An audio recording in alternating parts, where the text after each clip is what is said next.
Okay, so picture this. It's the third week of the month. You've already done the math in your head, twice, and you know the numbers don't quite line up. Your car needs an oil change, but you're going to push it another 2 weeks because right now, that $80 feels like $800. The tires are a little low too, but hey, they're not flat, you know? You'll deal with it. Meanwhile, your phone plan is the one you picked 3 years ago when it was the cheapest option available, and you've never had time to sit down and actually compare plans because honestly, by the time you get home from work, you don't have the mental energy to do that kind of research. So you just keep paying it, every month, even though you're pretty sure there's a better deal out there somewhere. And here's the one that really gets me. You're renting. You've been renting for years. Every single month you're writing a check, or it's getting auto-drafted, and somewhere in the back of your mind you know that money is just gone. It's not building anything. It's not yours. But buying feels impossibly far away because you don't have a down payment, and you don't have a down payment because, well, rent is expensive, and so is everything else. My name is Sam, and I've spent probably an embarrassing amount of my adult life thinking about money. Not because I'm some financial genius, but honestly because I grew up watching my family struggle with it. I watched smart, hardworking people make decisions that seemed totally reasonable in the moment, but quietly cost them thousands of dollars over the years. And I became kind of obsessed with understanding why that happens. Why does financial struggle seem to compound itself? Why does being broke cost so much money? Because here's what nobody really explains clearly. And this is the thing I want you to genuinely think about today. Being financially strapped isn't just a condition. It's a system. And that system, almost by design, charges you more for everything. More for groceries, more for credit, more for your car, more for your housing, more for your time. And the less money you have, the more expensive everything becomes. It sounds almost cruel when you say it out loud. And honestly, it kind of is. By the end of this, I want you to see your financial life through a completely different lens. Not a depressing one. I'm not here to make you feel bad about where you are. But an honest one. Because once you can actually see the system, you can start making moves inside of it. You can start finding the exits. Let's get into it.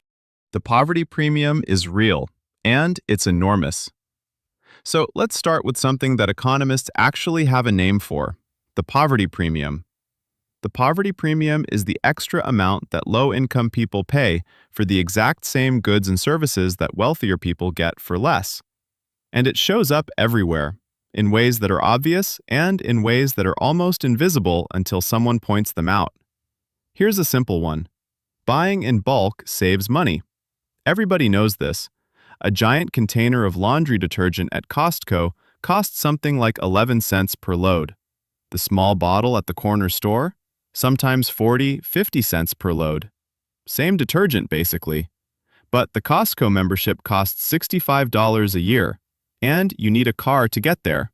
And you need to have $25 spare dollars to drop on laundry detergent all at once instead of $4 this week. If you don't have that $25, you pay the premium. You pay more per load for the rest of the year. And that math repeats itself across every single category of your household spending. There was actually a book written about this, Nickel and Dimed, by Barbara Ehrenreich, where she spent time living on minimum wage and documented how expensive it is to be poor. She had to rent weekly motel rooms at a higher per-night rate than a monthly apartment because she couldn't afford the deposit. She ate fast food more than she wanted to because she had no kitchen. She bought cheap shoes that wore out in 2 months instead of one good pair that would have lasted 2 years. The math on every individual decision made sense. The math on all of them together was devastating. And the thing that struck me most about that isn't even the money. It's the cognitive load. Every single day is a series of micro calculations. Can I afford this? Is this the best option right now? Should I delay this? What breaks if I delay this? That mental overhead is exhausting, and exhaustion makes it harder to make good long-term decisions, which creates more problems, which creates more cognitive load. It's a loop. The actionable piece here, and I know this sounds almost too simple, is to find one bulk purchase you can make this month. Just one. Maybe it's toilet paper. Maybe it's coffee. Maybe it's something you buy every single week without thinking. Run the math on what you spend per unit right now versus what you'd spend buying a larger amount. That number will bother you. Let it bother you. Let it be the thing that motivates a tiny shift. The rent trap and what it actually costs you. Okay, let's talk about rent. And I want to be careful here because I don't want to do that thing where someone just says, "Stop renting and buy a house," as if that's a sentence that means anything to most people. But I do want to talk about what rent actually costs over time. Not to make you feel bad, but because I think most people don't run this number and it's important. The average American renter pays somewhere around $1,400 to $1,800 a month, depending on where they live. Let's call it $1,500 for easy math. Over 10 years, that's $180,000. Gone. Not invested, not building equity, just gone. Now, and I want to be fair here, there are legitimate reasons to rent. Flexibility, not being responsible for repairs, not needing a down payment. These are real advantages. Renting is not automatically a bad financial decision. But here's where the trap part comes in. For a lot of people, renting is not a choice, it's a default. They're renting not because they've done the math and decided it's the better option for their situation, but because they don't have $20,000 or $30,000 sitting around for a down payment. And they don't have that $30,000 because they're paying $1,500 a month in rent. And after that, plus utilities, plus food, plus transportation, there's just not much left to save. So the trap is this. You can't buy because you can't save. You can't save because you're paying rent. You're paying rent because you can't buy. This is not a personal failing. This is a structural loop that millions of people are living inside of right now. What can you actually do about it? A few things. One is to genuinely investigate down payment assistance programs. And I want to say this plainly because a lot of people don't know these exist. In the US, there are over 2,000 down payment assistance programs at the state, county, and local level. Grants, forgivable loans, matched savings programs. Most people who would qualify for these programs have never heard of them. The HUD website has a lookup tool. It takes maybe 30 minutes to see what's available in your area. 30 minutes could be worth tens of thousands of dollars. Another thing? If you're renting and you have a roommate situation that's possible, a family member, a partner, a friend, running the numbers on splitting rent versus living alone is almost always staggering. The difference between $1,200 a month and $600 a month, invested over 5 years, is the down payment you've been trying to save. I'm not saying these solutions are easy. I'm saying they're real. Credit cards, interest, and the most expensive money you'll ever spend. All right, let me tell you about a thing called the effective interest rate on credit card debt. Because I think most people kind of know that credit card interest is bad, but they don't fully feel how bad it is until you frame it right. The average credit card interest rate in the US right now is somewhere around 20 to 24%. Let's just say 22% for our purposes. If you carry a $3,000 balance on a credit card at 22% interest, and you make only the minimum payment, which is usually around 2% of the balance, or $25, whichever is higher, it will take you approximately 14 years to pay it off. And you will pay roughly $3,800 in interest. On $3,000. You will have paid $6,800 total for $3,000 worth of stuff. That jacket you bought when you were having a rough week, that car repair you couldn't afford but couldn't avoid, that Christmas where you wanted to make it special for your kids. It all felt like the right call at the time, and maybe it was. Maybe there wasn't another option. But the credit card company charged you a 127% premium on top of it, spread out over 14 years, in small enough monthly increments that you almost didn't notice. Here's the thing that I find genuinely fascinating and a little disturbing about credit card debt. The minimum payment is specifically designed to keep you in debt as long as possible. That's not a conspiracy theory, it's just the business model. The minimum payment barely covers the interest. You're essentially running on a treadmill where most of your payment is just paying to stay in the same place. The avalanche method versus the snowball method. If you've been in personal finance YouTube for more than like 15 minutes, you've heard these. Avalanche. Pay off the highest interest debt first. Snowball. Pay off the smallest balance first for the psychological win. Both work. The avalanche saves you the most money mathematically. The snowball keeps more people motivated and actually following through. The best method is the one you'll actually stick to. But here's the piece that's less talked about. If you can't pay off your credit cards because you're constantly having new emergencies that end up on the card, the debt is a symptom, not the root problem. The root problem is usually that there's no buffer, no emergency fund, so every unexpected expense becomes debt. Which leads me to the next thing. The emergency fund problem, or why $400 can wreck you. In 2023, a Federal Reserve survey found that something like 37% of Americans couldn't cover a $400 emergency without borrowing money or selling something. $400. Think about what can cost $400. A tire, a copay for an ER visit, a car battery, a broken phone screen, a speeding ticket, a burst pipe. These aren't rare catastrophic events. These are just life. And for more than a third of American adults, life costs money they don't have, which means life costs credit, which means life costs interest, which means life costs more than it needed to. I had a friend, I'll call him Danny, who was in this exact position for almost a decade. Smart guy, good job, but nothing saved. And every few months something would happen. His transmission went, his dog got sick, his landlord raised the rent and he had to move with basically no notice.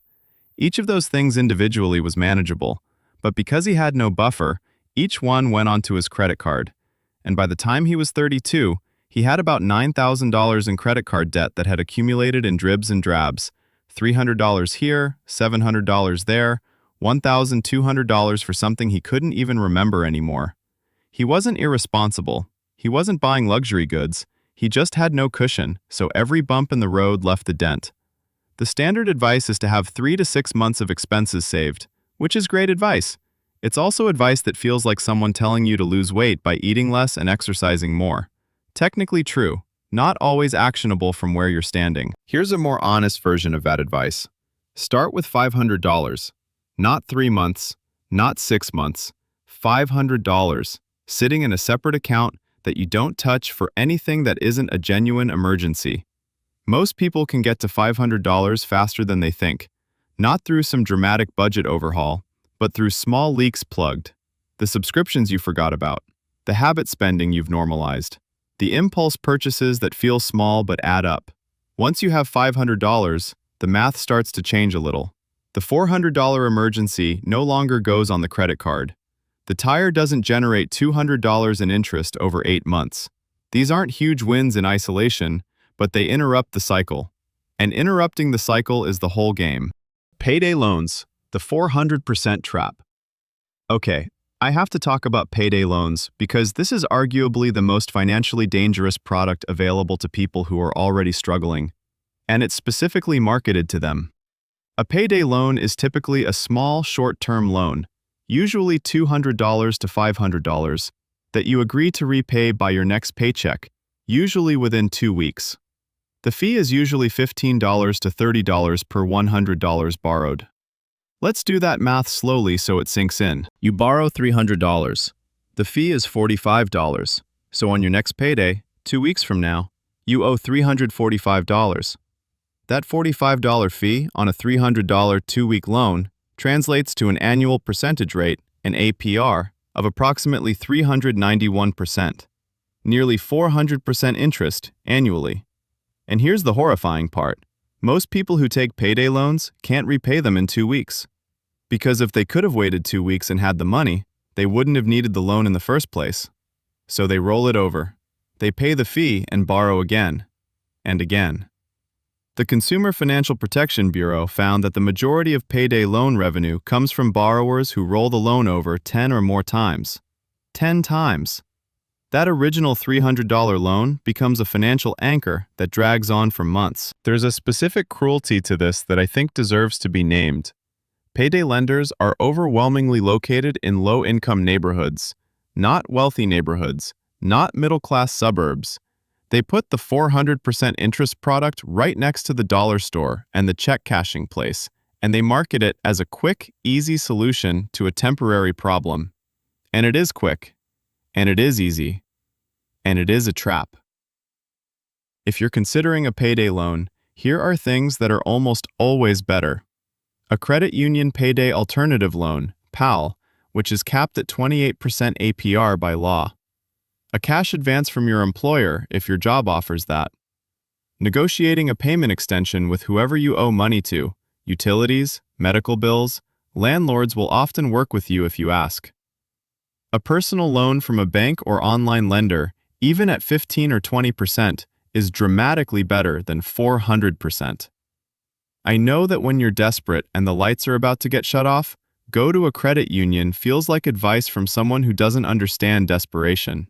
I get that. But please, if you have even 24 hours, exhaust every other option first. The insurance paradox. Paying more because you can afford it less. Here's one that's slightly less obvious but really gets under my skin. Insurance, in theory, is supposed to protect you from catastrophic financial loss. You pay a small, predictable amount every month so that if something really bad happens, you're not destroyed. But if you're living paycheck to paycheck, insurance premiums are one of the things that tend to get cut or minimized. Maybe you drop to the bare minimum car insurance. Maybe you pick the highest deductible health plan because it has the lowest monthly premium. Maybe you let your renter's insurance lapse because it's $15 a month that you just don't have right now. And here's the paradox. The people who can afford insurance the least are also the people who can least afford not to have it. When someone with $50,000 in savings gets in a minor car accident and faces a $3,000 repair bill, it stings, but it doesn't break them.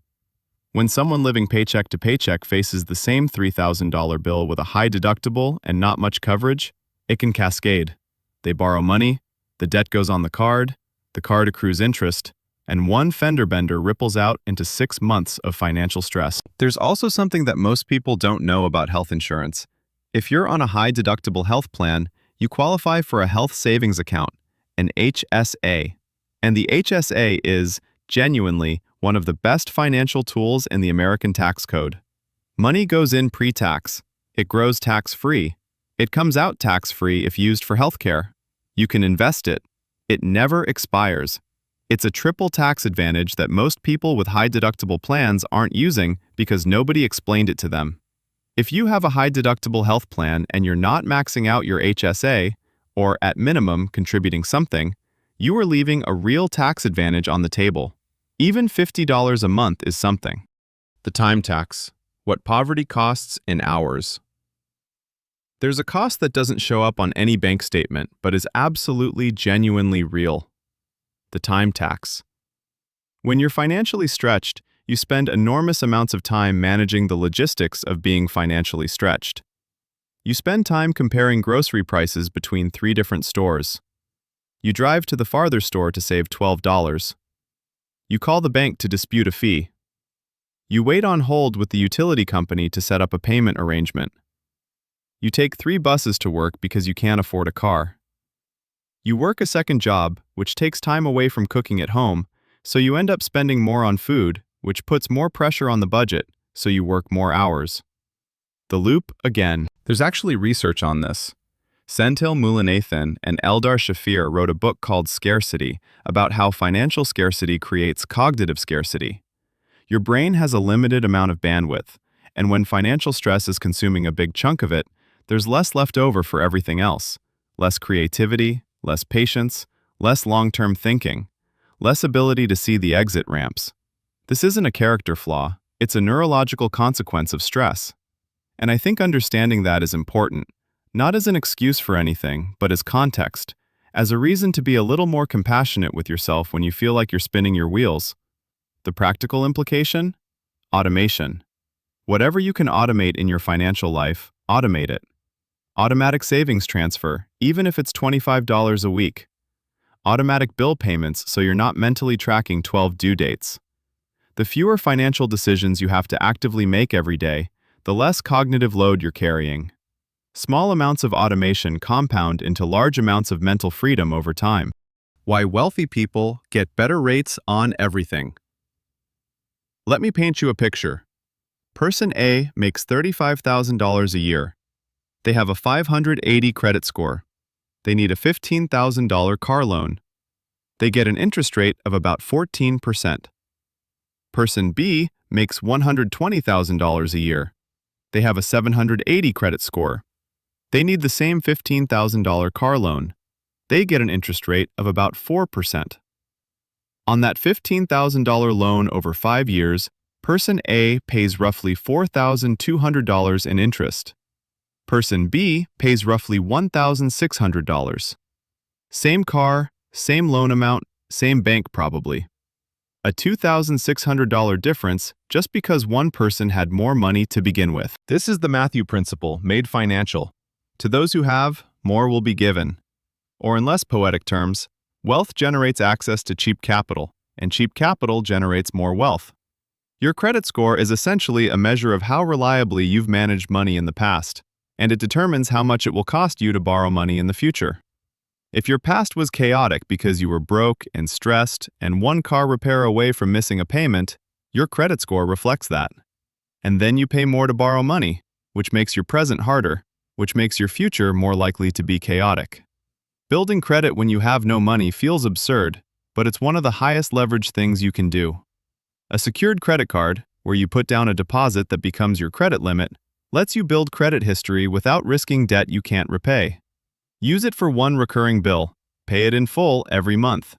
In 12 to 18 months, your score will move. And when your score moves, the interest rates you get offered move. And when interest rates move, the math of your entire financial life changes. The comparison trap and the invisible cost of social spending. Okay, one more, because I think this one doesn't get talked about enough.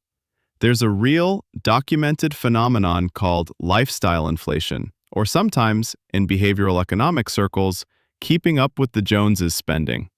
And it's particularly brutal when you're on the edge financially, because the pressure to appear financially okay is enormous. New phone when yours still works. Going out to dinner because everyone's going, and you don't want to be the one who says no. The birthday gift that's slightly too expensive because you didn't want to seem cheap. The outfit for the wedding. The bar tab. The split check at a restaurant where you ordered the cheapest thing on the menu and ended up subsidizing someone else's steak. None of these things are huge in isolation, but they're happening in an environment where every $50 has 3 other places it needs to be. And there's a psychological cost too. The discomfort of saying no, the mild shame of being the person who can't come out tonight, the exhausting performance of looking fine when you're not. That emotional labor is real, and it's draining. I don't have a magic solution here except to say, the friends who are worth keeping are the ones you can be honest with, and the social choices that actually make you happy are rarely the expensive ones. Most of the time, the people matter, the venue doesn't. Where this leaves us. So here's what we've actually been talking about this whole time. We've been talking about a system where having less money makes everything cost more. More per unit at the small store. More in interest on your credit. More in fees when you miss a payment. More in time spent managing it all. More in stress, which affects your health, which costs more in healthcare. More in opportunity cost, because the capital you're spending on interest and fees and premiums and inefficiencies isn't being invested anywhere. It compounds, and not in the good way. But, and I want to sit with this for a second, this is not a story about hopelessness. It really isn't. Because once you can see the system clearly, you can start making intentional decisions inside of it. And intentional decisions, even small ones, change the trajectory. You plug one leak. You start one savings transfer. You look up one assistance program.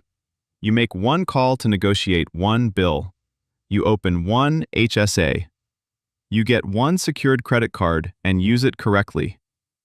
These aren't dramatic gestures. They're not going to feel like turning points when you do them.